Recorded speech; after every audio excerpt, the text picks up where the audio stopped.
So you guys asked for it, and I did get the Cinema 600 from Klipsch. A very big thank you to Klipsch for sending over the Cinema 600 for review. But yeah, let's talk about the similarities first, alright? So obviously the big one is design. They both look identical, apart from the Cinema 600 looking a little bit bigger. Now you also get kind of the same things in the box. You get your soundbar, you get your woofer, you also get your HDMI cable, you get the power cables for the soundbar, as well as the woofer, and you get the remotes, although we'll talk about the remotes in a bit. You also have the same inputs. You've got your HDMI that supports ARC, you've got your digital and analog, although if you look at the back of the 600 and the 400, they're kind of arranged differently. Now, of course, both support Bluetooth, but you also have the same mode. So you've got your night mode, you've got virtual surround, and it also has that like dialogue enhancer. But yeah, that's kind of where the similarities end actually. So yeah, the Cinema 600 is quite a fair bit larger than the 400, both in the soundbar and the subwoofer, especially the subwoofer. Now, the Cinema 400 has an 8-inch cone subwoofer. The Cinema 600 has a 10-inch subwoofer, and that 2-inch might not seem that much of a big deal, but when you put them side by side, you see it's quite a fair bit difference. Now, on the Cinema 400 and actually on the 600 as well, you have the Klipsch proprietary Tractrix horns.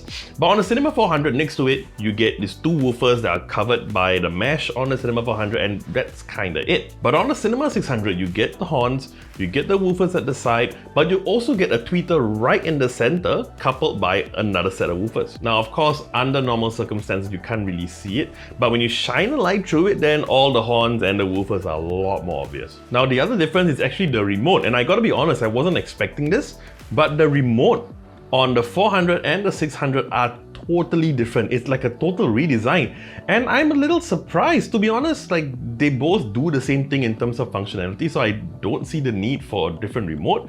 But I have to say, I like the remote on the Cinema 600. It does the exact same thing as the 400 again, but it lights up. So if you're watching it in the dark, the buttons actually light up so you can see what they are, and I just think that kind of arranged nicer. But I mean, if you're the kind of person that prefers a more minimalistic design and a smaller remote, then you might actually prefer the remote from the Cinema 400.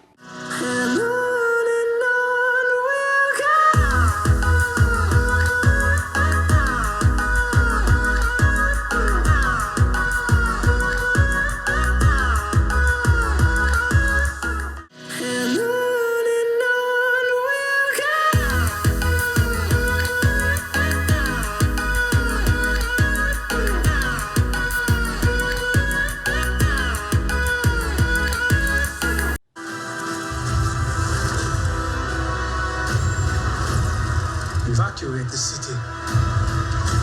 Engage all defenses. And get this man a shield.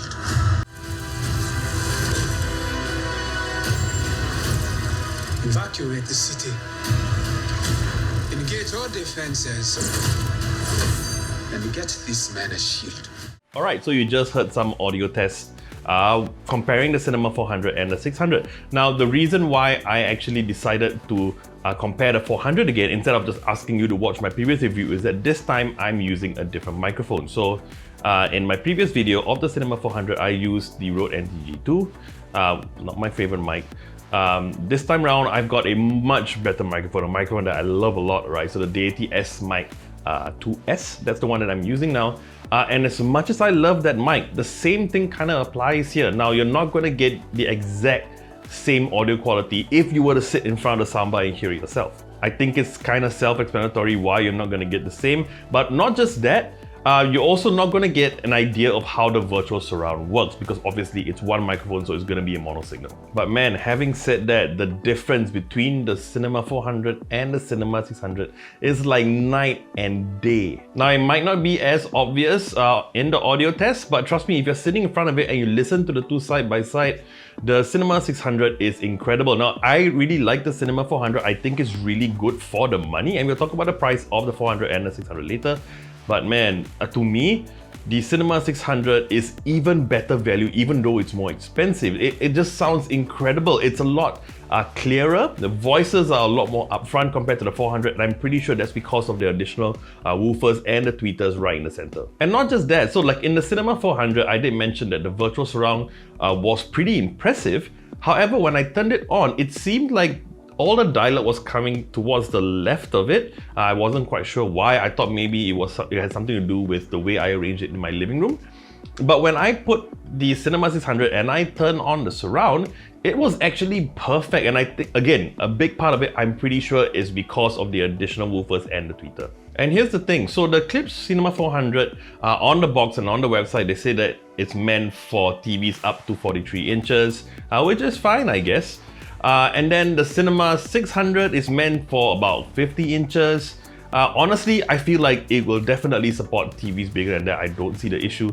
I mean, I've got the Panasonic OLED TV right now, which I am testing out, and I'm gonna review that really soon. So don't forget to subscribe so you don't miss that. Now, honestly, I've got almost no complaints about the Cinema 600. I think it's an excellent audio system. The only issue I have now, right, is for the surround sound. Now, it's still really good, really impressive, much better than on the Cinema 400. But I do realize that once you turn on surround or virtual surround, you do get that surround effect. But then I realized that your high mids, like 4 or 5 kilohertz, for some reason is quite loud on the surrounding area. So it sounds a bit like hornish, like, you know, like if someone were to speak to you through a loud hailer or something, so you get that kind of sound. It's not bad, it's just louder than it is on non-surround mode. But again, I'm not saying it's bad, it's still really good and really impressive to get the kind of effect out of a soundbar.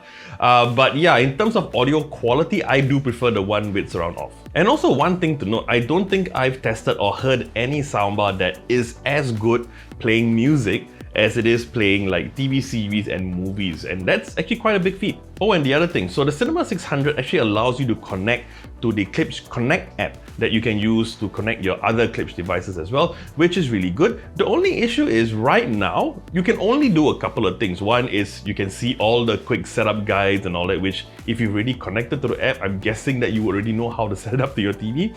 And other than that, you can only update the firmware, and that's it, right? There's nothing else you can do in the Klipsch Connect app. Now, it does say on the website that they are going to support like EQ adjustments in the future, but even then, I feel like you should really be able to do a bit more adjustments or a bit more customizability with the soundbar. But I guess having the EQ is good, but hopefully they do add some additional features later on. Alright, so let's talk about the price, alright? So the Cinema 400 comes in at about 499 Singapore dollars, and the Cinema 600 it goes for about 799 usually, but right now when I check it online, you can actually get it for about 719, so about $80 off. And at that price, I think if you had to choose between the 400 and the 600, and you could afford the 600, definitely get the Cinema 600. Even if you have a TV larger than 50 or 55 inches, if you've got a 65-inch TV, it would still work really well. In fact, the Klipsch Cinema 600 is going to get a 4 out of 5 stars and only the second product of 2021 to get a Technobabble recommended logo. Alright, so that about wraps up my review of the Klipsch Cinema 600. Now, if you like this video, you know what to do, and I would love it if you subscribe to our channel and hit the bell icon to receive notifications on our next video. I'm JP, and I'll see you real soon.